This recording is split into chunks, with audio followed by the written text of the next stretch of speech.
So we're at Immaculate Conception Catholic Church in Denham Springs, Louisiana. Approached them a few times. Bad timing. The flood of 2016 happened, got 4 foot of water. Everything was uncertain then.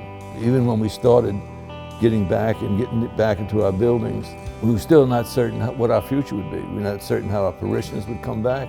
We just decided to wait on that, which was probably not a good idea, because within the next year I had to replace 2 $20,000 units and repair another one.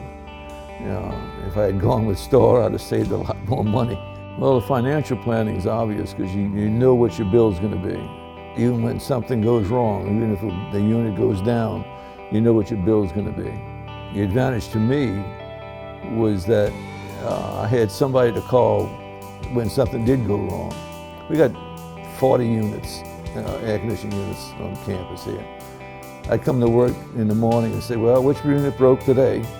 And who's going to get it fixed? And now I don't have to worry about that. If something does go wrong, I know who to call, and they send someone out right away to fix it. But our maintenance calls, our service calls has gone down because Star comes out regularly and maintains the units, they check them. They usually fix stuff before it breaks.